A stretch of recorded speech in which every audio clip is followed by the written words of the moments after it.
And we will get that started and we'll go ahead and get started. So welcome everyone. Thanks for joining us for this live event and getting a chance to talk to some of our library experts.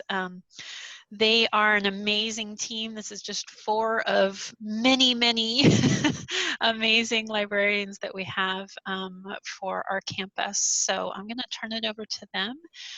We will be answering a lot of your questions in the chat. They'll be monitoring chat and kind of answering those questions as we go through. And then we will have some time for additional questions at the end. So thank you so much, Ryan, Emily, Adriana, and Jason for being here today. And we look forward to hearing what you have to say. Great, thanks so much. Hi everyone, good morning. My name is Ryan Otto. I'm one of the scholarly communication librarians in K-State Libraries as a part of the Center for the Advancement of Digital Scholarship. Today we're going to cover a number of different topics, mostly focusing on educational resources and how to share those out. So we're first up today, I'm going to go through open educational resources, just an overview of what they are. Then I'm going to hand it over to my colleague Jason Coleman. He's going to focus on K-State Library's educational resources, or how to use library resources to build in resources or enhance them, or enhance your courses. Then we're going to focus how to share educational resources with students, talking about permalinks, how to, once you find those resources, how to share those out. But then we're going to go into, my colleague Emily is going to focus on foundations of copyright and sharing, just giving you a brief overview of that. And then finally, Adriana Gonzalez, she'll be wrapping things up with instructional and reference services through the libraries. And we'll be happy to answer questions. If you'd like to wait for the end, that's great, but feel free to either raise your hand or say something in chat, and we'll do our best to address that during the presentation. All right. So why open educational resources? What we see here is a pretty daunting or stark chart. Going back from 1998, we're seeing college and tuition prices, as well as college textbooks, has vastly outpaced overall inflation. But if you see, from about 2015 or so, it has started stabilizing. And that's a combination of students maybe not purchasing textbooks. They may have found other opportunities to get their textbooks through other means, such as renting, new access purchasing models, but it's also open educational resources as well. It's good to see that the prices have finally stabilized after so many years. One of the other benefits, or I would say, when we're also diving into the data of why OER is going to be important. These costs are a major concern for students, and it really has reached a tipping point. It's just too expensive. So some of the data that we've collected as a part of our Open Alternative Textbook Initiative, we have 72% of students did not purchase or rent a required textbook for spring 2019. And then more than 20% of K-State students did not purchase 3 or more required textbooks. And this is impacting our student learning outcomes. And then to save money, students reported 43% said skipping meals, 31% taking fewer courses, and foregoing a trip home. Of course, with our current budget climate, finance is important. If we can keep students in classes and enrolled, this is going to be ultimately better outcome for Kansas State University.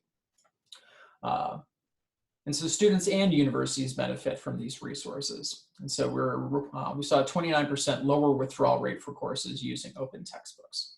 So this is these are just a few of the reasons why using these resources are important. Imagine a scenario where when the pandemic hit, we had to switch to completely online. I know quite a number of faculty, like the resources that were still required, maybe students left them behind in their dorms or apartments when they went back home. Other reports of students may not having great internet, not being able to access the resources online. What OER allows students to do, imagine where it would be a seamless transition going from being in class or in person to completely online, being able to share out these resources, having the freedom and ability to do so. And for students to download those off to their own resources or even print them out and be ready to go and continue learning. So there's going to be how we define OER. We're really talking, we like to use what we call the 5 R's, and that's going to be retain, reuse, revise, remix, and redistribute. This all boils down to OER means it's either devoid of copyright, either in public domain, but that's going to be a small percentage of OER just in generally. What we vastly see, or what we see how to provide access to these resources is actually through what we call open licenses. Okay, so this is going to be a broader or a more broader definition. Open educational resources are teaching, learning, research material in any medium, digital or otherwise, that reside in the public domain or have been released under open license that permits no cost access, use, adaptation, and redistribution by others with no or limited restrictions. We've already gone over some of these, but yeah, free online access, customizable, more academic freedom for faculty, day one course access, no more waiting for financial aid to kick in. These resources are ready to go for students as soon as they start. And then perpetual access, equal access, and student success. I'm just reading from Laura. That just came up in chat. Okay. Yes. Yeah, so talking about images for a second, well, Emily's going to focus on copyright as well as attribution, but yes. Oh yeah, flow from, yeah. We want to make sure that the images that we're taking, we're not only citing, but if they are released in via an open license, we want to make sure that we note that as well. Okay, diving into the 5 R's a little bit and how all that works. Really, like all these resources are going to have copyright, but there's going to be a difference between all rights reserved, meaning like I'm keeping all the rights attributed to copyright for myself, and you have to ask my permission for any other use other than fair use or a number of other options. Yes, so OER stands for Open Educational Resources. And that open part is going to be what we're talking about. What defines open? And it's really those 5 R's. But how that's powered is some rights reserved. So rather than saying like, you have to ask my permission for everything, now we're switching into, now you have a lot of freedom to use this. So I'm only reserving some of my rights. As long as you give me attribution, maybe as long as you don't use it for commercial purposes, you're free to use, redistribute, revise. Okay. We see a lot of this in other publishing models as well. So paywall, pay to read. This is going to be a research article put out by an Elsevier journal. So copyright 2018, Elsevier, all rights reserved. Well, if it's published in open access, so once again, so now we're drawing comparisons, open access and OER. Now that this is the defining attribute is going to be open. And by attaching an open license to this, or a Creative Commons license, folks are able to share, copy, redistribute the material in any medium or format, and adapt it, remix, transform, build upon the material for any purpose, even commercially. Now we're talking about building blocks. So if we take open resources, we can start patching those together to really make a customized resource for your class and hopefully improve learning outcomes. So finding OER and using OER really do come hand in hand. It's really just finding those building blocks in order to make that complete package.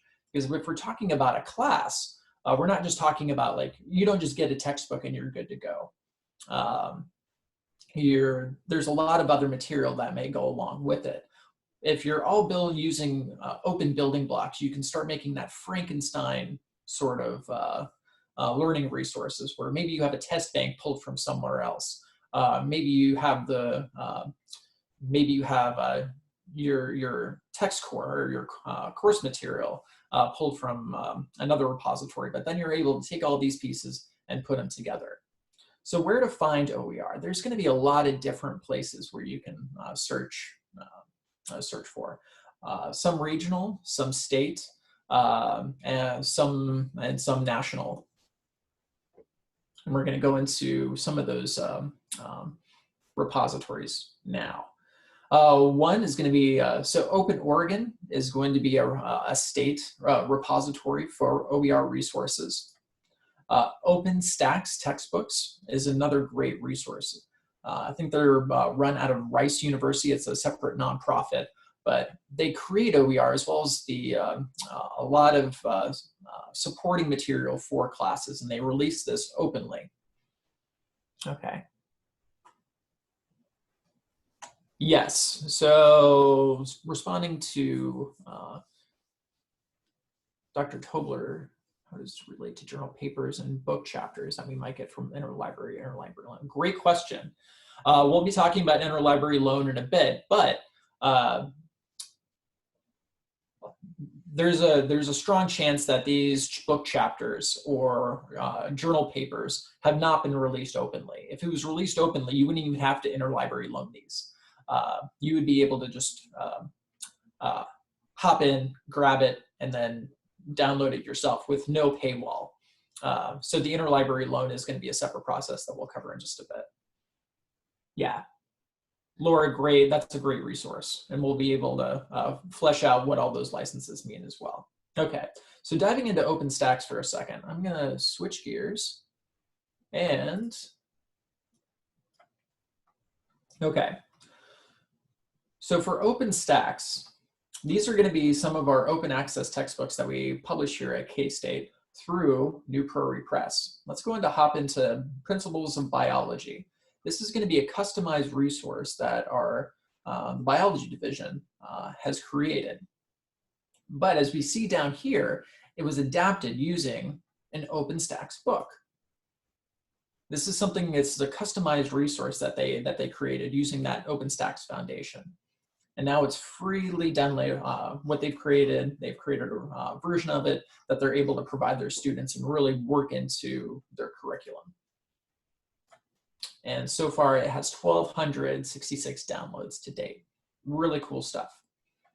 But this demonstrates definitely like the power of open. And OpenStax has plenty of other resources for you to look in and start downloading, adapting, whatever you need. Okay. Rewinding a little bit, if you ever need help finding, if you never need like a repository list of where to look to find open educational resources, I would highly suggest looking over, going to our Open Alternative Textbook Initiative site. So we go here. This is going to tell you a little bit about the initiative. I'll go over briefly towards my end of the presentation, but we go into Open Textbook Resources. This will give you a good starting point of where to look. Okay.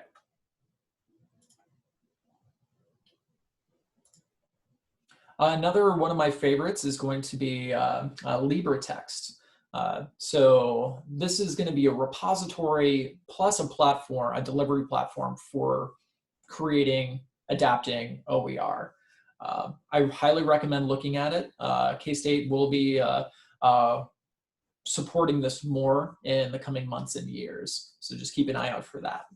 And we have a question. Can you talk about how you might use just a chapter of an OER textbook? Sure. It's a pretty simple process. Let's go ahead and go back.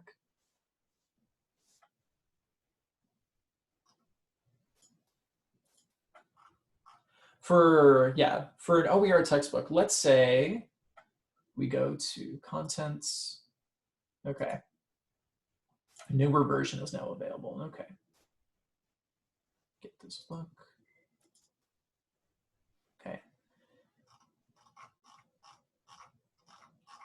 Trying to find the license information here. Downloads, attribution, how to reuse. Okay, cool. Actually, it looks like this is going to be a, this is the version strictly from Division of Biology.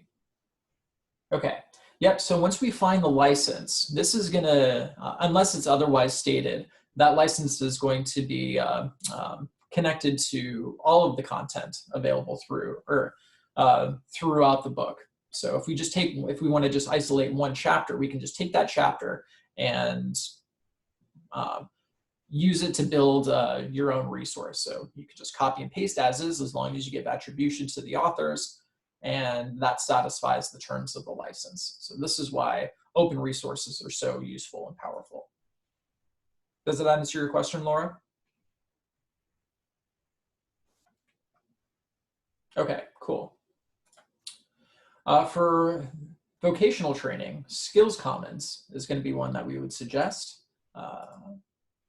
And if we're really talking about mega search, if we're really trying to find a wide breadth of resources, if you want to just cast a wide net, Oasis is going to be a good option for you all. I would also recommend Merlot, which I think is based out of California. And so Merlot is in the line.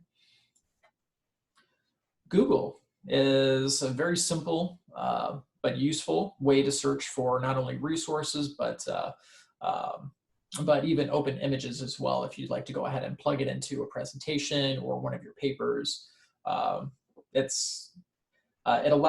gives you the option to go into tools, and then you can select your usage rights, and then free to use, share, modify, even commercially. So those licenses, there's kind of some code attached, and you can filter by those licenses because Google picks all that up.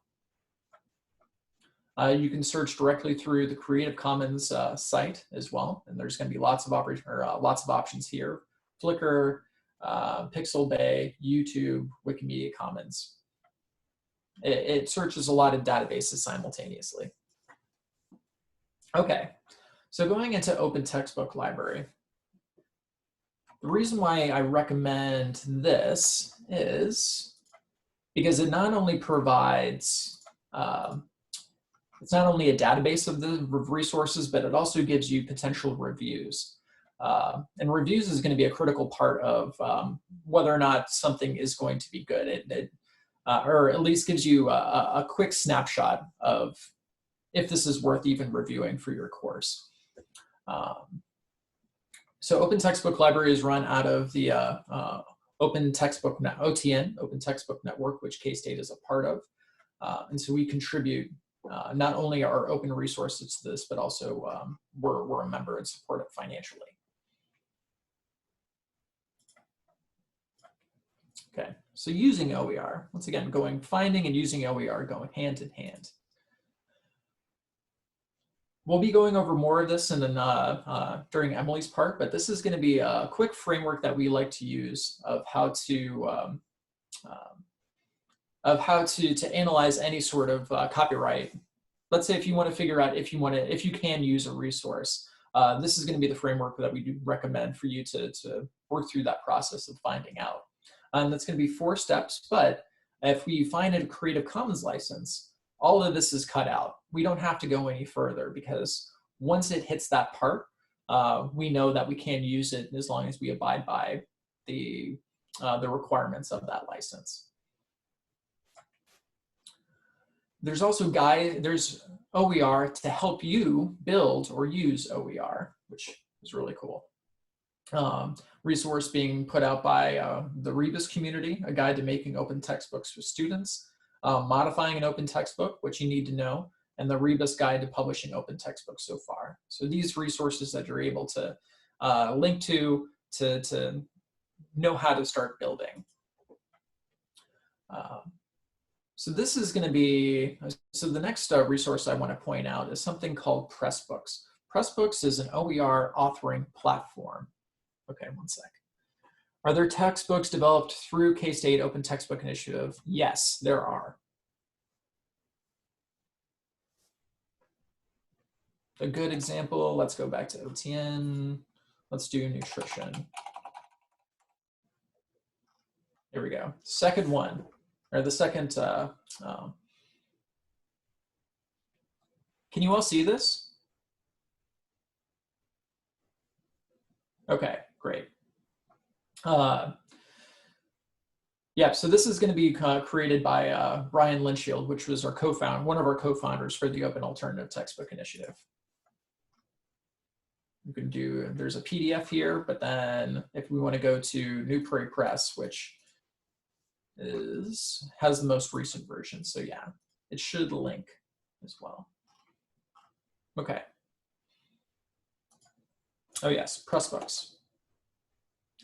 So Pressbooks is used through many higher education institutions so let's say you find content that you want to use.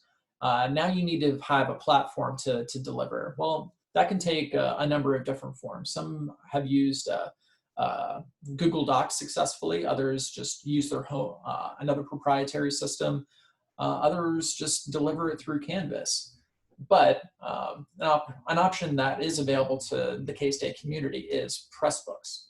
You're able to take content and start building into a full book, and also the opportunity to publish if, let's say, you wanted to do some like really original content. We have a lot more resources than this, but these are going to be the ones just available in our catalog just right now. Other ones are hidden that are only accessible via URL. But let's dive in. Okay. So this doesn't require any additional software. This doesn't, students are able to go to this URL and just start pulling down this resource. So you can read the book, and it hops you right into contents, get title page, copyright, and then main body. We're going into chapters, and you're off. But another great option, or another great thing that Pressbooks does, you're able to set it where students are able to start downloading offline copies. Once again, not everyone has great internet. But so let's say if a student is really struggling, has trouble getting access to the internet on a regular basis, they can go to a hotspot, download this book, and they can download it in digital PDF or EPUB if they have a Kindle, or any other software that can go ahead and read ebooks. So really, really powerful stuff. This is one of our most recent ones. This is Counter Unmanned Aircraft and Systems and Technologies. And this is a pretty hefty book. I think it's 600 plus pages. So yeah, it can handle quite a bit. But let's go back. So K-State is not going to be the only one that has this Pressbook. So you're going to find Pressbook published OER available across higher education institutions. In this case, it's going to be Open Oregon. University of Minnesota has a really good program. New York. Yeah, you'll be able to find a lot.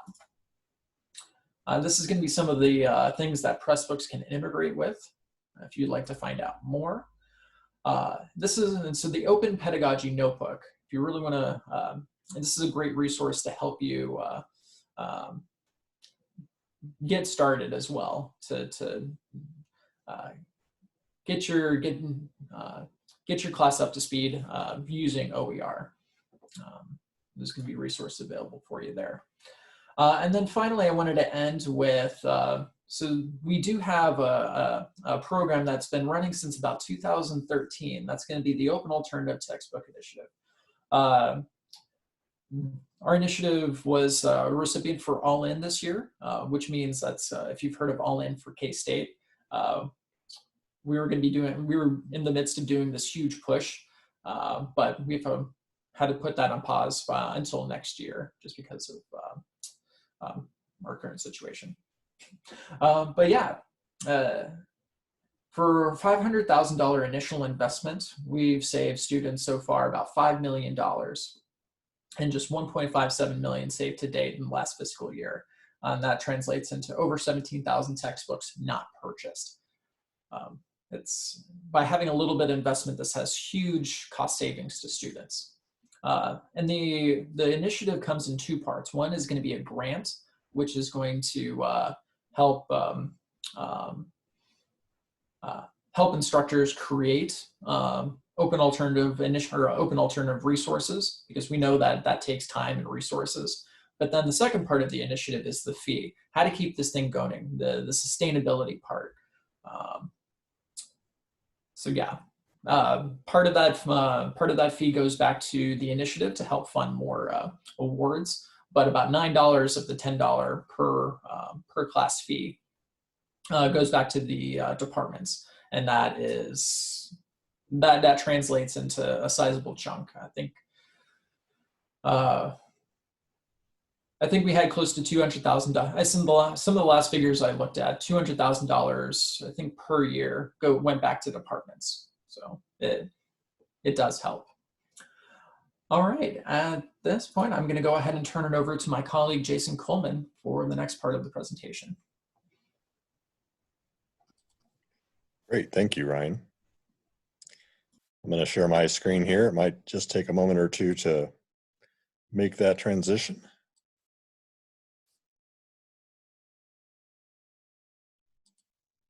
Okay, so can folks see my screen?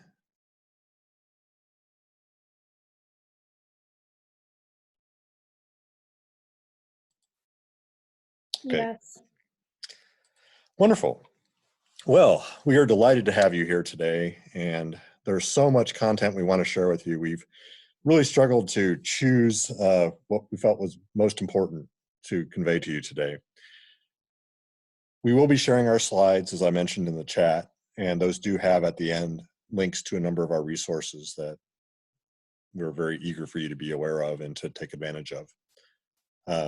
I see that there's some chats coming through. Okay, great.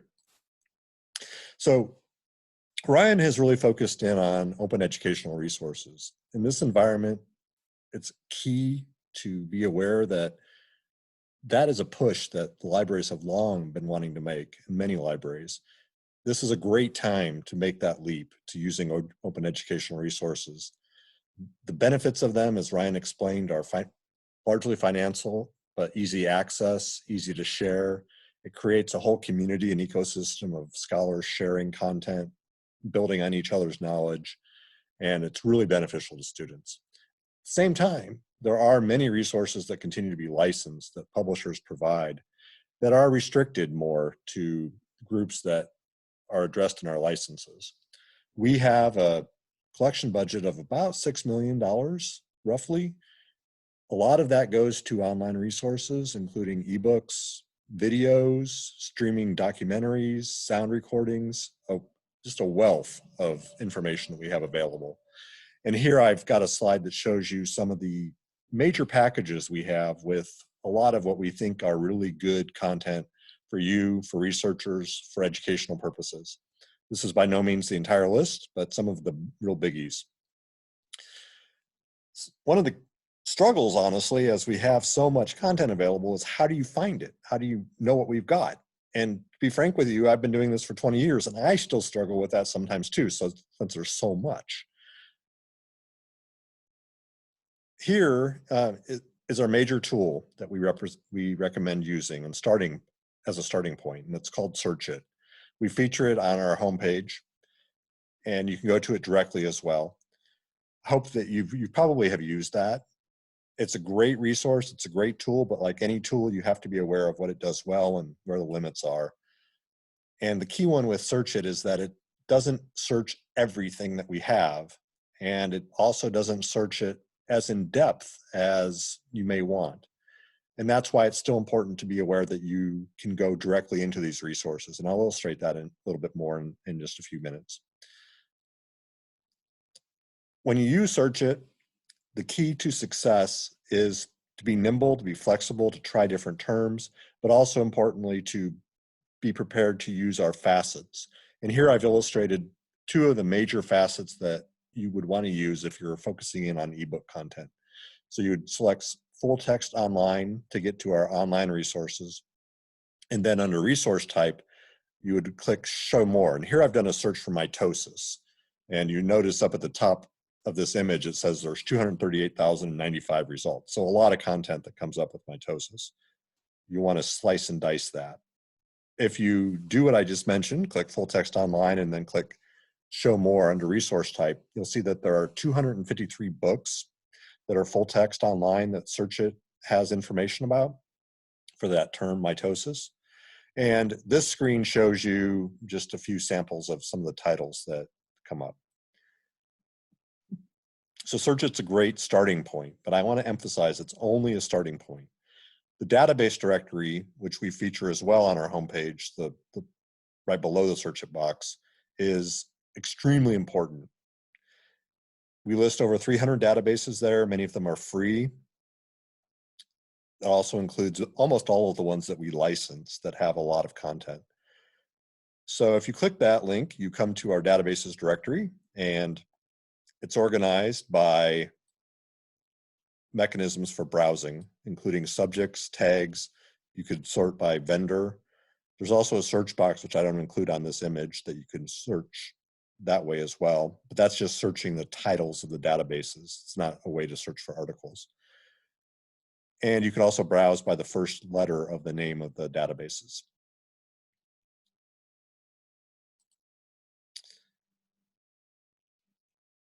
When we share the slide deck, I see Trina's message there. When we share the slide deck, the links that we have at the end of the Google Slides should work live.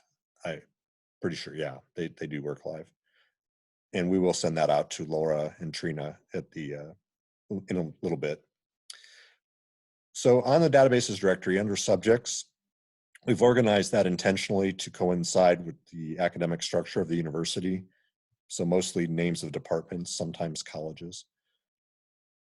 And under tags, that's more of a potpourri, but it includes some aspects of databases we think are particularly germane. Ebooks, notice there are 23 databases we identify as having a lot of ebook content.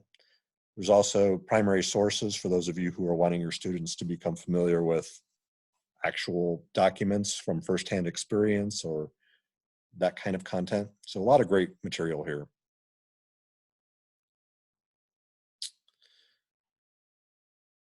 Here I am showing what happens, an example of going into directly one of our ebook databases. ProQuest eBook Central is a huge repository of ebooks, and we license a lot of ebooks through eBook Central. It's a great place to explore. There are many others, but it's one of my favorites.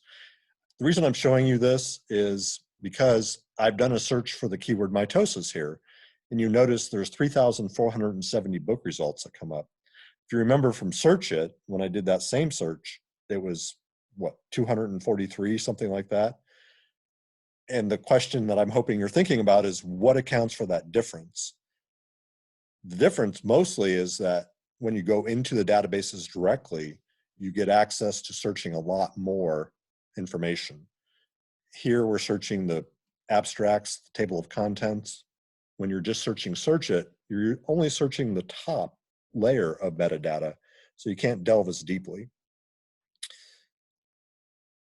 Here I've clicked on one of those titles, and the reason I wanted to show this slide was because as you do this, as you prepare your classes and decide what you want to assign as readings for your students, it's important to be cognizant that there are sometimes limits placed, especially on the licensed content that we have, in terms of what you can do with that ebook or article or whatever content it is. Here, anyone can read this book online. Our license allows any number of people to be doing that simultaneously. But when it gets to downloading it or printing from it or copying, that is much more restricted. And some of our ebooks are licensed a little bit more restricted than this even. They might only allow a few people to be looking at it at one time.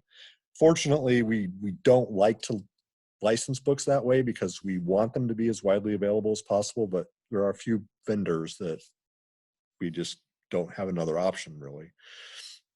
So the upshot is that before you make an assignment to your class, please explore and make sure that all of your students will be able to actually access the material. And that's another plug for OER, because one of the benefits there is then you don't have to worry about it. You know that it's openly licensed. Any number of them can be using it at the same time. Last thing I want to say about ebooks is that we have a guide. And again, I apologize, that link probably isn't live for you, but it will be in our slide deck. This guide that we created about ebooks includes information about some of our major packages, but on the next slide here, it also has a handy chart that shows you some of the main limitations on some of our ebook packages as far as what can be done. This isn't comprehensive, but it hits the biggies. And then there was a question earlier about interlibrary loan. I want to emphasize how awesome it is. It's in my department, so I'm very, I forgot to mention that I'm the head of the Library User Services Department, sorry. That includes interlibrary loan, and they're amazing people who work there. It's an amazing service. The benefits to it are that almost anything in the world that's been published, we can get for you or your students eventually. And I should have a caveat on that. Right now, with the COVID-19 pandemic, most libraries are actually not lending their physical resources to one another. But I'm hoping that in the next few months, maybe that'll start to change a bit. But we also have a lot of electronic content that we do lend to one another from our databases. Like we could get materials from Harvard's databases for you, potentially.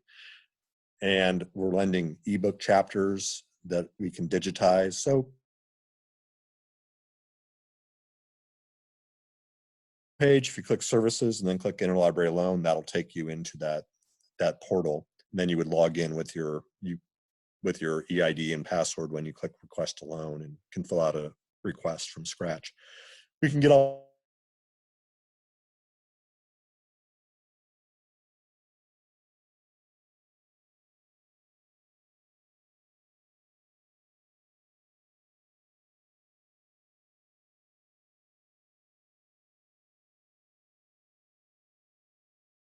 difficult. So be aware of that. So if you can just select or ask us for a few chapters, that's the preference.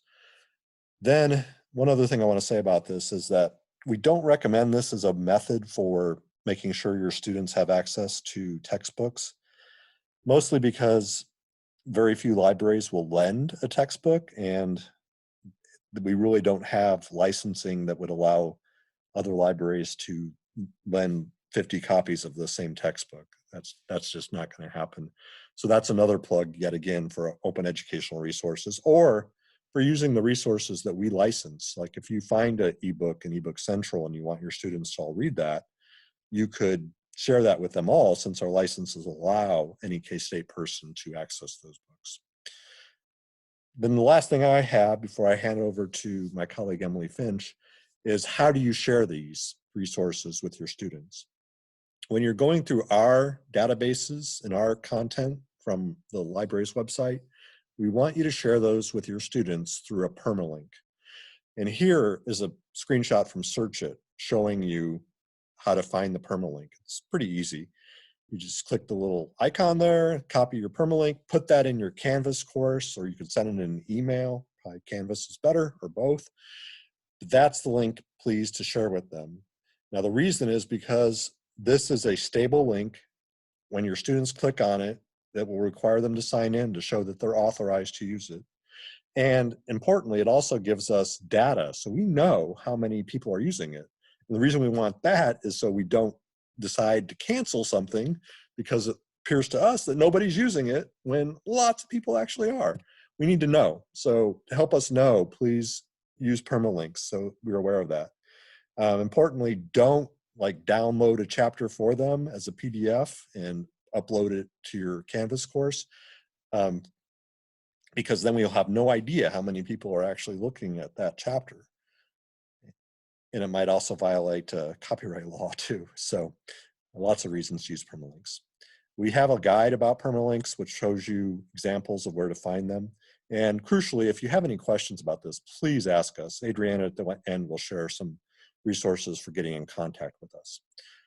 Okay, that is all my content, and I will now hand it over to my colleague, Emily Finch. Hi, everyone. Bear with me as all right, can everyone see my screen? Yes. Wonderful. All righty.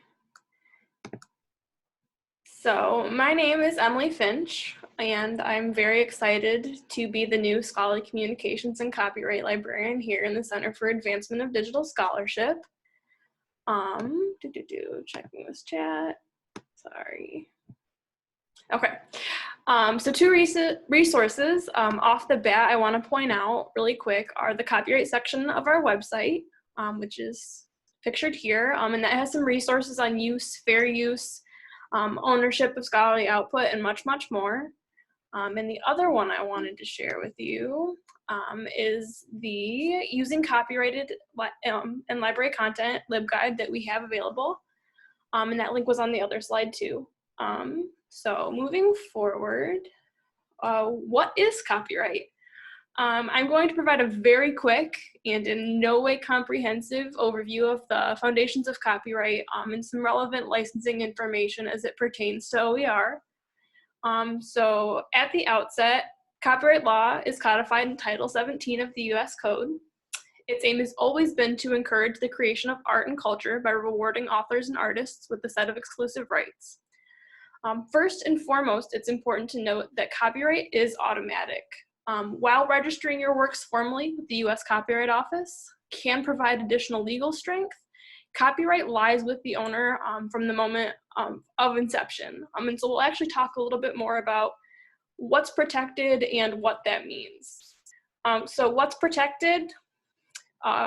Literature, music, audiovisual, photography, creative forms of expression, which can even include computer code. But in order to meet that, the works in those forms must be original, creative, and fixed in a tangible medium of expression. So that could be on a piece of paper, recorded, on a dry erase board, a sticky note, graffiti on a wall, has to be tangible. And so kind of key to point out in this, and one of the most interesting and difficult parts of copyright law is the issue of facts and data. So facts are not copyrightable. What gets tricky is compilations of facts may be, and it's difficult. They may be copyrightable when the choices as to the selection and arrangement of the collected facts or data, as often will be the case when these kind of issues are questioned, are made independently by the compiler, so no AI. And that they maintain a minimal degree of creative arrangement, and that can mean many different things. So I'll just end this with raw data and data sets, not copyrightable, but your depictions and compilations of might be. So I have a couple hypotheticals. Normally with more time, and if it was just on copyright, we would do these together. But since that's not possible today, I'm just gonna walk through them quick. So our first one, Amanda is teaching a course about Milton. She prepares a lecture with outlines and then extemporizes from them in class. Does copyright cover what Amanda says in class? So no, not what she says, but her outlines are probably copyrightable. And the reason why her lecture isn't covered is because her spoken lecture lacks a tangible form. So one of those kind of 3 core components that allow copyright. Our second one, Amanda arranged to have a particular class session recorded so that absent students could watch it later. Does copyright cover what Amanda said in that session? So while there are a number of copyright concerns when recording, posting, and sharing content, which I would love to get into deeper, but we won't for the sake of time. If you have questions about that, feel free to reach out. At the base of this hypothetical, yes, because the content is recorded, is tangible, is original, and is likely creative, it meets the requirements for copyright protection. Finally, scenario 3, Bruce, a university staff member who advises students applying to graduate school, creates a list of all university faculty that includes their first and last names, graduate degrees, and the institutions from which they earn those degrees. He organizes the list alphabetically according to the degree granting institution. Does copyright cover Bruce's list? Bruce's work is tangible, but the material isn't original. Names, titles, degrees are inherently fact. And so he already can't have copyright on that basis, but also listing alphabetical, even though he's selected by institution, does not constitute a creative arrangement. So no, Bruce doesn't have copyright over that list. A more possibly meaningful hypothetical for what we're talking about today, because when building OER resources or OER-based courses, as Ryan said, you're often gonna kind of have to Frankenstein, put different resources together with new content. This is a really analogous hypothetical. So the question posed here, what elements on the cookbook page below are covered by copyright? And it's kind of a trick question. And one of copyright scholars' favorite ones to do is throw everyone recipes. Because at its base, a recipe itself, I'm not sure if you can see my mouse, but this content, not copyrightable. That's a list of facts. What could be copyrightable on the page?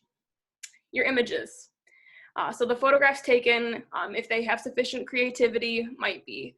Your text. Basic instructions, probably not. But if you want to write a rambling narrative about how this chocolate fudge was the star of your Christmas party until your dog accidentally ate it, that might have sufficient creativity to be copyrightable. And so what we're trying to point out with this example is when analyzing an OER, building an OER, what you're actually doing is analyzing the different components for their copyrightability, particularly if you're working with pieces with multiple licenses and even multiple different licenses. So it's important to consider all the parts. And of course, in terms of use and reuse, some parts are going to be easier. This list of facts or a data table or a data set in your example, for example, that you're using, that might not have copyright. So you are free to use that as is. But other things you're going to have to think deeper about, maybe fill out a fair use analysis, which is a great tool that I can point you to on our website, to ensure that all the parts are being used right and licenses are complied with. Really quick, the basic overview of kind of US copyright. So when working with material, you have to kind of go through 4 questions, 4 stages. Does the item you're using have copyright protection? Is it in the public domain? Does it have identifiable copyright? It might involve some research, depending on when it was published and different laws pertaining to the copyright symbol. 2, does it have an existing license that covers your use? So that could be a Creative Commons license, a couple different forms of licenses. Most that you'll see with OERs are going to be Creative Commons. Can you rely on an exemption such as fair use? And then do you need to seek permission or purchase a license? And one thing I want to talk about really quick is what's copyright and what's licenses and how do they relate? So copyright and licenses are 2 separate realms that sometimes overlap. A license is inherently a contract that you can use to transfer the bundle of rights given to authors when they have a copyright on something. And Creative Commons licenses require that the item that they're working with inherently has copyrightability, that there is copyright whether registered or not on the item. So it's easier to think of Creative Commons licenses as a hat on top of copyright, with universal terms to copy, share, or modify the original work. So a little bit about fair use, since I just kind of glanced over that and it's really important. So what is fair use? Fair use is inherently a right. It's not a magical tool. It's not my little sneaky way in an email of helping you figure out whether you can use something. It is a right provided in Title 17 of the US Code. So it's a 4-factor tool built into this right that allows scholars to evaluate your use of material. And the things you consider are the purpose and character of your use, the nature of the original copyrighted work, the amount and sustainability of the portion used in relation to the work as a whole, and the effect of the use upon a potential market or the value of the original work. So what does that mean? Going through a fair use analysis, you'll need to consider all 4 of these. And depending on the item, courts, judges, lawyers kind of weigh each differently, and it's not uniform. So I can't say, for this book, this will matter more. It's a annoying case-by-case basis. But again, there's some really great tools I can provide to give guidance on how to work and think about this. I can't give you answers, unfortunately, but we can help you think through it here in CADS. So really quick, sorry, I keep saying really quick and it's not really quick and I apologize. Talking about ownership. So the first holder of the copyright is the author. The creator is the first owner. That said, authors and owners can transfer or license any of their exclusive rights. So like I said, the license is a contract, but copyright resides with the owner until they determine to license all or part of that bundle of rights. A little bit more on that. So what does that bundle of rights I keep referring to mean? These are the exclusive rights granted to a copyright owner, and those are to reproduce copies of the work, to prepare derivative works, to distribute said copies, to perform the copyrighted work publicly, and to display the copyrighted work publicly. And those can be bundled in a license, or you can license one each individually per choice of the author. Yeah, a little bit more about the difference between licenses and copyright here. But a great question is, does transferring the physical object transfer the copyright in that object? And the answer is no. So copyright can pass on, you can gift it in a will, and you can license it, but inherently it rests with the author until the copyright itself expires.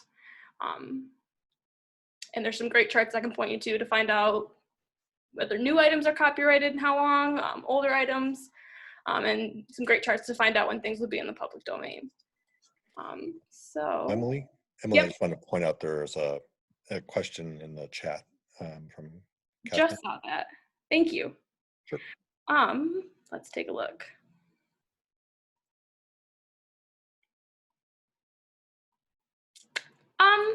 So I think a great thing to point out here at this juncture, copyright and citation are both scholarly best practices, but different. I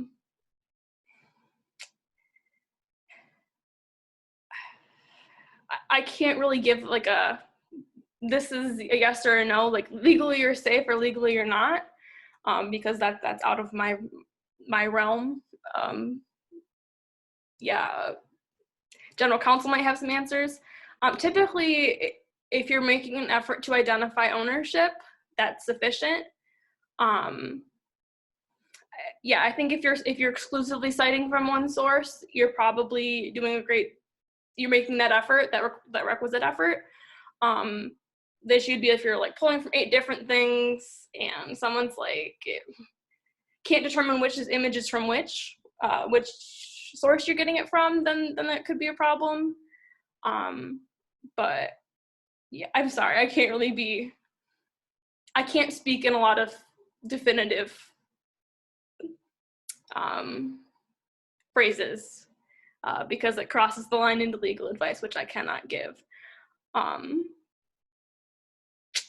don't know if Ryan has something different to say and he wants to step in now.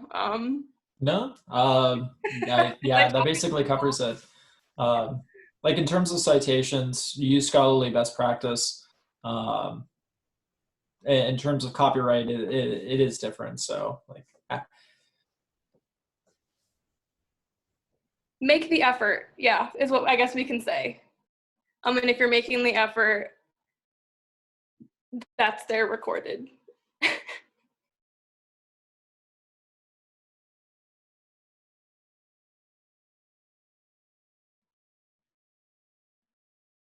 Yeah, and if you ever have questions or want to send me a concrete example, I would be happy to take a closer look. Completely feel free to either send it to the CADS email or my personal email. I'd be happy to think about this.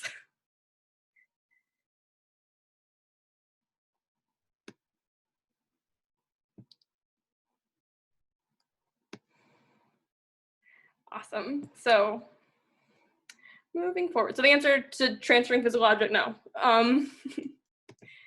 So a little bit then about Creative Commons, which Ryan touched on a little bit earlier. So remember, as Ryan showcased in one of his earlier slides, copyright means that all rights are reserved to the author, the creator. But in Creative Commons, the bundle of exclusive rights that I just listed can be broken down and licensed accordingly in some form of a some rights reserved model. So Creative Commons licenses are public licenses where the rights holder is the licensor and everyone else is the licensee.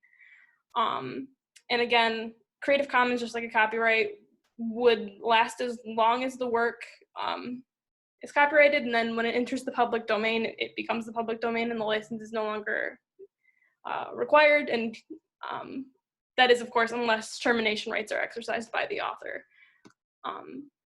So a little bit to answer that other question about these symbols.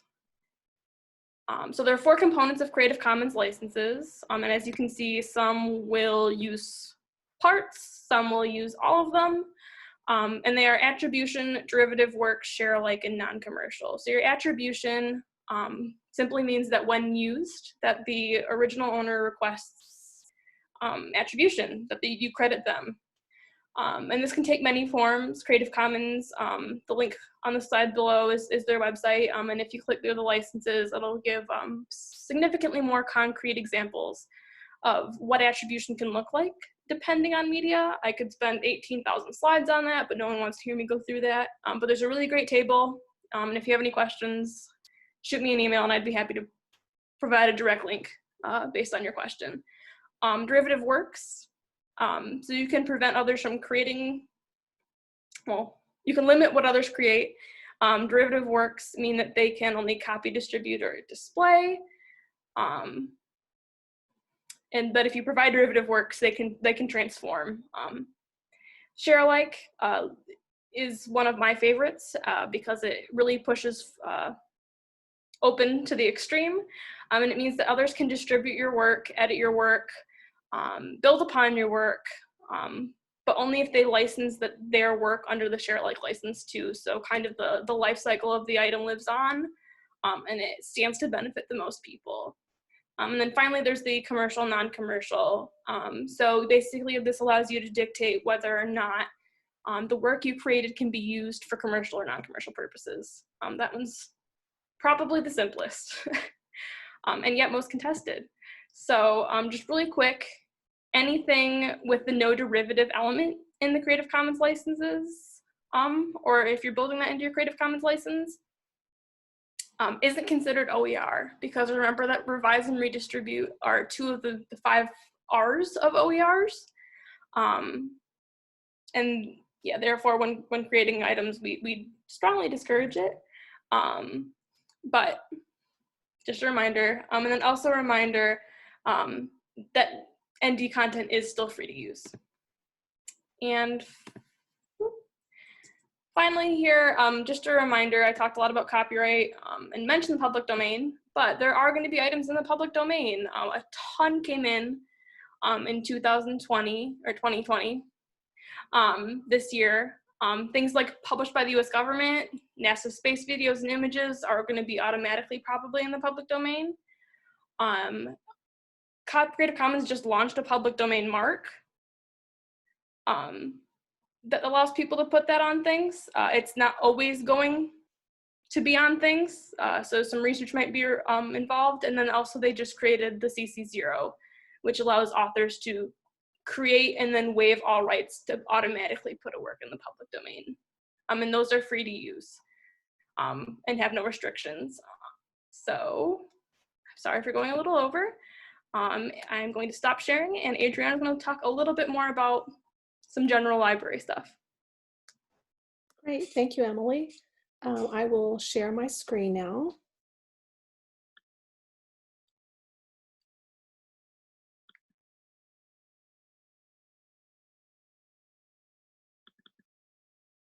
Okay, can everybody see that?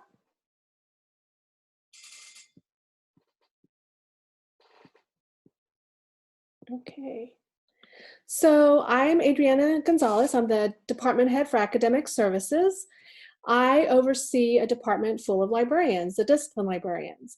So you're probably wondering, how in the world do you go about navigating through that sea of information that we've just given you, on top of what you all currently do in searching and researching and teaching in your areas. So here is a list of the librarians in my department, broken down by the teams. We have 4 teams: the social sciences, education, business team, sciences team, arts, humanities, and design, and scholarly communications team. So what if you don't know who exactly your librarian is? You can go to this website and find your librarian by your college. So underneath each of these colleges, it opens up, it expands, and gives you the departments within each college, and then lists the appropriate librarian for your area. And just to go back a minute, what I mean by discipline librarian is these librarians have a background in your discipline. So we can't have a librarian for each individual department. No library can have that kind of personnel group. But we do our best to supply you all with information for each discipline. So you go here. And there's different ways of contacting us. If you don't know your librarian and you just need a fast question asked, you can go to our virtual reference, which is this chat window, and it's also located on our main web page. You go in there, you type a question, and there's always a librarian on duty who can answer the question. If for whatever reason the person cannot answer your question, then he or she may refer you to another librarian. You can also call. Of course, right now we aren't there in person, but once we're back in the buildings, you can always call the help desk. That's Jason's unit, and they can help you from there. You can also text, and that works through our chat service. So if you text somebody, it'll chat with us. You can email us. It goes to a general email that Jason and his crew get, and they, again, refer it back out to a librarian if they can't answer the question. You can also request a librarian consultation session, and this is a menu. You go, you fill it out, and it comes to me, and I determine which librarian is best for you, and I forward it to that person. Also, for your students who need consultation, there's a peer consultation group that works with Jason's department, and they offer peer-to-peer consultations by appointment. So you go in there and your student can request a consultation and get help from their peers. Those group of student workers in the library are highly trained reference consultants. Okay, moving on.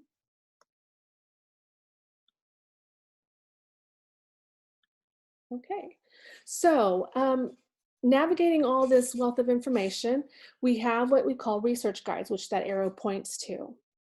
Research guides offer you a breakdown of resources grouped by discipline. So here we show the landing page that it goes to, and it's defaulted to subject. So you see below a breakdown of all the disciplines, and then the number of research guides under each one of them. So this is really helpful, especially if you don't know where to start. You can go here, it breaks down the resources for you and gets you what you need. At least gets you started. Librarians also help teach. We are oftentimes in the classroom with you as faculty. So we offer critical thinking skill development, information literacy skill development. We also help in creating assignments, especially those that need research components to assignments. We're great at doing that, and we actually prefer that you contact us. Again, if you want us to go into your classroom to teach, or online currently, which we're doing also, you go to the instruction menu, which is listed right down here, and request a session. I get those requests, and then I send them to the correct librarian. Of course, if you already know who your librarian is, you can always contact him or her directly. You do not need to go through these menus if you already know who your librarian is. And that concludes my section. We're open to questions now, and here's our contact information. Following these slides, there's a list of resources that Jason alluded to earlier in the presentation. So that concludes our session, and we'll take questions now. Thank you. Yeah, I see Laura posted a question about talking about the Canvas link to the library. The Canvas link, the one that's the library popular. Library resources, yeah. How it appears on that left-hand menu. Yes, and that is automatic. I think a faculty member has to opt out to not have that. But that is a great resource, and we can tie back to a live guide that way, or research guide through that.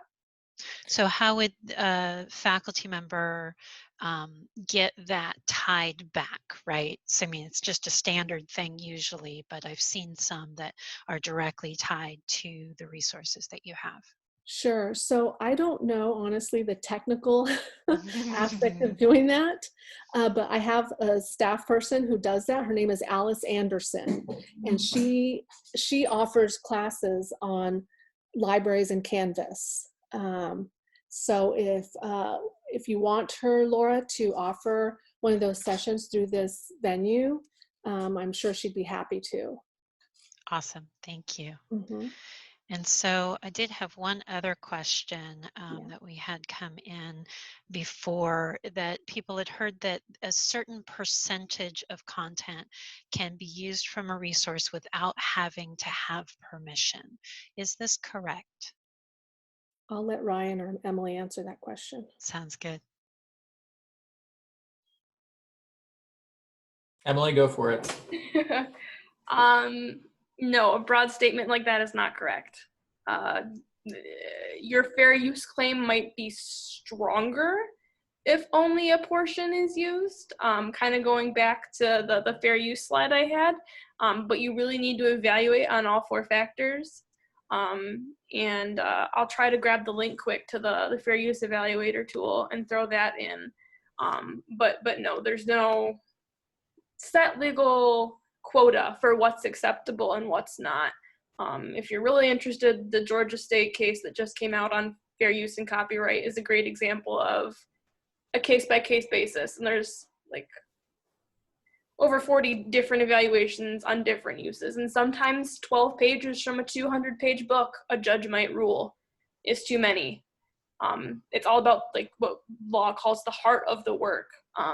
So what I can recommend is you scrutinize what you use, and your aim is, if you can just use the two paragraphs from something or one image from a chapter, that's what you use instead of an entire chapter. If you can highlight the main point or grab the main thing, that's your best bet for a fair use of a section of a resource, or 30 seconds of a clip. If you don't need the intro, you just need kind of the main hitting news story. But no, there's no quota for any form of media that's outright acceptable, unfortunately. Perfect. Thank you. That's a great response.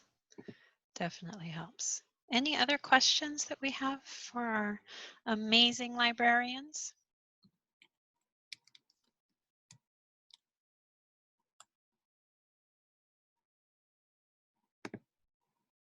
Well, thank you all so much for being here today. We really appreciate you taking the time to talk us through all of this. And we will put all of the contact information and your presentation up in the course once you send that on to us and the recording is captioned. So thank you all so much for joining us today, and we'll talk to you all again soon. Thank you for hosting.